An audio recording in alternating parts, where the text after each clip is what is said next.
আসসালামু আলাইকুম বাবলু ভাই, কেমন আছেন? ওয়ালাইকুম সালাম, ভালো আছেন ভাই? হ্যাঁ, আপনাদের সাথে একটু কথা বলা যাবে? হ্যাঁ বলেন। আমাদের খুলনায় তো সামনে নির্বাচন। আর নির্বাচনে তো বিভিন্ন ধরনের দল আছে, যেমন জাতীয় পার্টি, তারপরে আওয়ামী লীগ তো বাদ হয়ে গেছে, নমিনেশন পাবে না। বিএনপিতে তো তিনজন ক্যান্ডিডেটের ভিতরে আপনি এমপি হিসাবে কাকে চান? কাকে আপনার বেশি পছন্দ? আমার তিনজনের ভিতরে বলতে আমার একজনই আছে, খুলনার প্রাণপ্রিয় নেতা, তা বিএনপির বটগাছ, সে হলো আপনার মঞ্জু সাহেব। যে গরিব দুঃখী মানুষের হাসি দিয়ে তাকে খুলনায় যে যা কোক, বিএনপি কন, আমলিগ কন, জামাত কন, এনসিপি কন, এর ভিতরে সবচেয়ে মঞ্জু সাহেবরে সবাই পছন্দ করে। আর কোনো সাহেবরে পছন্দ করে কিনা তা জানি না, কিন্তু আমি একটাই কইতে চাই, তারেক রহমান রে খুলনা যদি 2 আসনের এমপি হিসেবে, যদি নেতা হিসেবে থাকতে চায়, সে তাকে জানি মঞ্জু সাহেবের সে নমিশন দিতে হয়। মঞ্জু সাহেবের যদি নমিশন না দেয়, তাহলে খুলনায় 2 আসন মনে হয় বিএনপি হারাইতে পারে।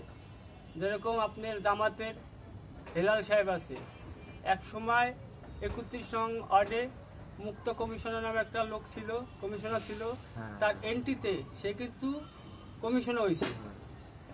কমিশনার হওয়ার পরে কিন্তু সে জেল খাটছে। এখন জানেন জামাতের কিন্তু মেলা জোয়ার, এই জোয়ারে যদি ধরেন বিএনপির অন্য কোনো নেতা আছে, তাকে কেউ চেনে না।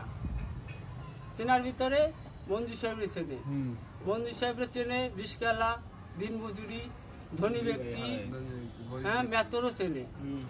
আর মঞ্জু সাহেব আমারটা লোক, সে রিস্কাওয়ালা হোক, দিনমজুরি হোক, তাদের সাথে হাসি মুখে কথা কয়। তার হাসি যে দেখবে সেই পাগল হবে।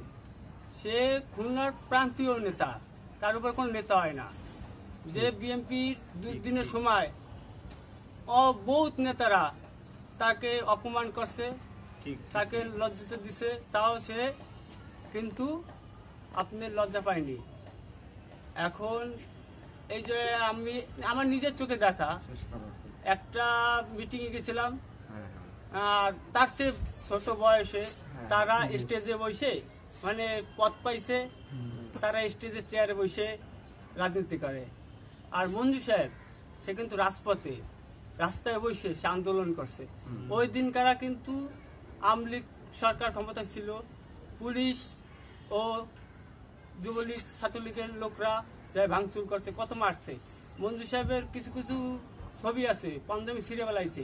এক সেপাই, সেও মঞ্জু সাহেবের কলার ধরছে, সে জানে না, সে একটা দামি ব্যক্তি। খুলনা শহরে আমলিগ বিএনপি না, সবাই তার ভালোবাসে। তার হাসি, তার চরিত্র, তার ব্যবহার, তার চলন, সবাই কিছু মঞ্জু সাহেবের। মঞ্জু সাহেব ছাড়া খুলনা শহরে বিএনপি নাই, বিএনপি অর্থ মঞ্জু সাহেব। এখন নতুন যারা আসে তারা হলো সব লুবি, তারা চিন্তা করে আজকে পোস্ট পাইছি, কালকে চাঁদাবাজি করবো, আবার এমপি হবো, লুট করবো। মঞ্জু সাহেব কিন্তু তা না। মঞ্জু সাহেব সারা জীবন ধরে সে বিএনপির ভালোবেসে গেছে। আমলিগের সময় তাও বিএনপির মিছিল করছে, সে মাইর খাইছে, কত কিছু খাইছে, তাও কিন্তু বিএনপি ছাড়ে না। সে কিন্তু ঢাকা পর্যন্ত গেছে, সে এমন একটা নেতা। তার এখন এই খুলনা 2 আসনে তারিখ দরকার। আর আমি তারেক রহমান সাহেবরে বলতেছি, খুলনা 2 আসনে